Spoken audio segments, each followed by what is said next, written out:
ara mẹ́rìírí mo rórí ológbò látẹ̀ ó ní ìṣẹ̀lẹ̀ náà. Kódà ọ̀pọ̀ èèyàn rò pé fíìmù àgbéléwò àwọn òṣèré tíátà Yorùbá ó ní ìṣẹ̀lẹ̀ náà, ṣùgbọ́n ojú ayé ló ti ṣẹlẹ̀ kì í ṣe inú fíìmù rárá.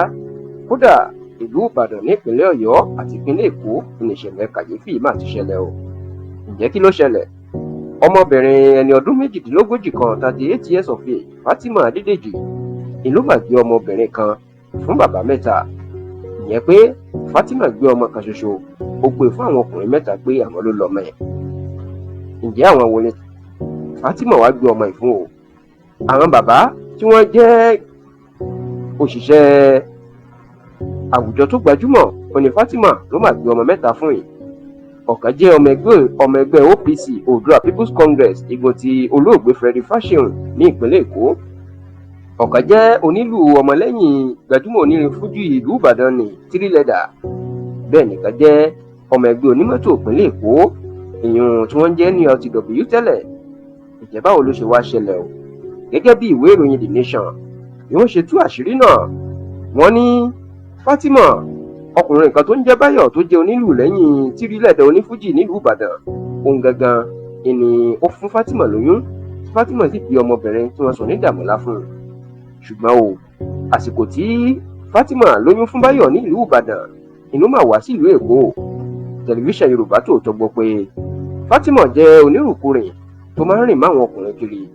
Àsìkò tó gbé oyún Báyọ̀ wá sí ìlú Èkó, ìnà ó mà pàdé ọkùnrin kan tó ń jẹ́ Olúwaṣẹ́gun Benson tóun jẹ́ agbèrò ní ìlú Èkó. Ó dà gbègbè Agége la gbọ́ kó ti ń gbowó lọ́wọ́ àwọn onímọ́tò, àwọn oníkẹ̀kẹ́ márúwá àtàwọn ọlọ́kadà. Gbàrà tí Fatima pàdé Olúwaṣẹ́gun Benson lágbègbè Agége ni wọ́n níyẹn ti ń bá a láṣepọ̀ tó ń kóná fún bó ṣe wù ú nítorí ilé ọtí ni wọ́n ti pàdé. Ṣé Olúwaṣẹ́gun Benson ọmọ agbèrò òun kúkú mọ̀ pé oyún olóyún wà nínú Fatima tóun tó ń ṣàbálé lórí? Lẹ́yìn tí Olúwaṣẹ́gun Benson tó ti bá Fatima láṣepọ̀ dáadáa nìyẹn pé jókòó lọ́jọ́ kan tó sì sọ fún pé òun ti lóyún fún un.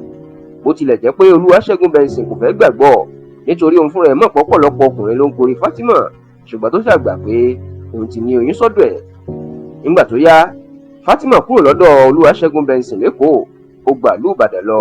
Ó sọ fún un pé òun fẹ́ lọ bímọ sí ìlú Ìbàdàn lọ́dọ̀ ìyá òun kóun lè rí alámòjútó. Àsìkò tí Fatima kúrò lọ́dọ̀ Olúwaṣẹ́gun Benson ló máa pàdé ọmọbìnrin kan. Ọmọbìnrin yìí ni ló jẹ́ àbúrò ẹni tó jẹ́ ọmọ ẹgbẹ́ OPC.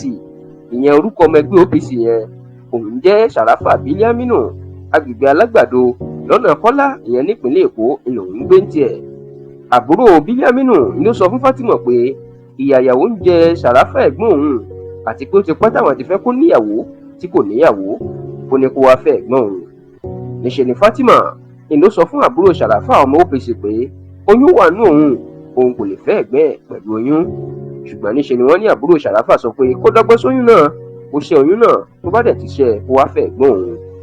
Báyìí òun ni àbúrò Sharafa OPC ó fún Fatima ní oògùn tí ó fi ṣẹ́yún, bẹ́ẹ̀ ni ẹ lò tó sì rò pé oyún ti ṣẹ́. Lẹ́yìn tí ó rò pé oyún ti ṣẹ́, àṣé oyún kò bàjẹ́. Báyìí ni Fatima ó mà tún ti oyún mọ́ Sharafa Biliaminu ọmọ OPC ó tún ti sí lọ́rùn. Ṣùgbọ́n nígbà tí Fatima tó bímọ tán, ìyá Sharafa tí wọ́n ń pè ní ìyá Mushin ló máa mú ọmọ náà tí wọ́n ń pè ní Dàmọ́lá ńlọgùn lọ sí agbègbè Mushin láti máa tọ́jú ọmọ náà. Ṣùgbọ́n lẹ́yìn tí màmá náà tó jáde láyé, ìní ọmọ ló padà sí ọ̀dọ̀ Sharafa Biliaminu.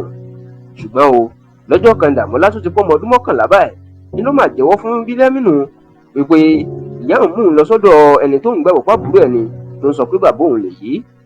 Àsìkò yẹn ni ara fún Sharafa kíkẹ́ báwo ni ìyá ọmọ òun tó sì lọ mú lọ́dọ̀ bàbá ọkùnrin míì pé bàbá ẹ̀ ni. Báyìí nìyẹn fi àwọn OPC agbègbè Ìfàkọ̀jàyè tó jọ́mọ ẹgbẹ́ ẹ̀ ó fi gbé Fatima tí Fatima sì fọdà tú àṣírí wípé àwọn mẹ́ta inú ń gbé ọmọ fún, ṣùgbọ́n Báyọ̀ tó ti dolóògbé báyìí kò gbà lójúlówó bàbá. Nígbà tó ń bá ìwé ìròyìn The Nation sọ̀rọ̀, Fatima ni tó jẹ́ ọmọ agboolé Òjé nílùú Ìbàdàn ní ìpínlẹ̀ Ọ̀yọ́ ní lẹ́yìn tí mo lóyún fún Báyọ̀ tó jẹ́ ojúlówó bàbá ọmọ mi ni mo lọ sí Èkó. Àsìkò tó yẹn wà lóṣù 6 ni mo pàdé Benson tí mo sì purọ́ fún pé mo ti lóyún fún un. Lẹ́yìn èyí ni mo purọ́ fún pé mo ń lọ sí Ìbàdàn, ṣùgbọ́n tí mo pàdé àbúrò Sharafa tó ní kí n wá fẹ̀gbọ́n òun. Bẹ́ẹ̀ ló fún mi lóògùn oyún ṣíṣẹ́, ṣùgbọ́n mi ìmọ̀ pé oyún yẹn kò ṣẹ́, tí mo sì ti oyún fún Ṣàráfà. Bí mo ṣe gbé oyún yẹn fún Ṣàráfà nìyẹn o, ṣùgbọ́n Ọlọ́run gbọ́. Bí mo ṣe tan àwọn ọkùnrin mẹ́tẹ̀ẹ̀ta náà láti sọ pé àwọn ló ní ọmọ, tí àṣírí kò ti tú, kò yé èmi gangan fúnra mi o. Ní báyìí mo ti wà nílé ọkọ tuntun ní Ìgbẹ́tì. Mi ò fẹ́ káṣírí ìtú sí lọ́wọ́ rárá o. Ẹ jọ̀wọ́, ẹ fàṣírí bò mí, ẹ daṣọ àṣírí bò mí, ẹ bò mí láṣìírí. Nínú ọ̀rọ̀ ẹ̀, Ṣàráfà ọmọ OPC ní nígbà tí àṣírí tú sí òun lọ́wọ́, inú ń fẹjọ́ sùn àwọn ọ̀gá òun nínú ẹgbẹ́ OPC ẹ̀ka ti Ìfàkọ̀jayé, tí wọ́n sì pè Fátímà. Ó ló ṣe òun ní kàyéfì pé ọmọ ọlọ́mọ ló tọ́jú látọjọ́ yìí. Ìní Benson Olúwaṣẹ́gun tó ń jágbèrò l'Agége ń sọ ń tiẹ̀ o. Ó lọ́dún 2003 lòun ti pàdé Fátímà ní ọtí kan.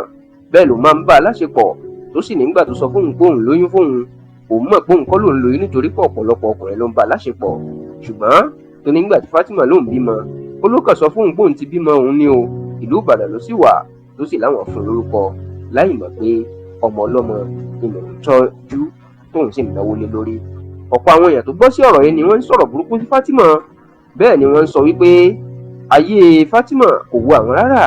Ṣùgbọ́n táwọn ọmọ àsìkò yìí tí wọ́n ń sọ wípé Fátímà gan-an ló yẹ kán máa pè ní baba ńlá dán, ìyẹn àṣà táwọn ọmọ àsìkò yìí tí wọ́n ń dá.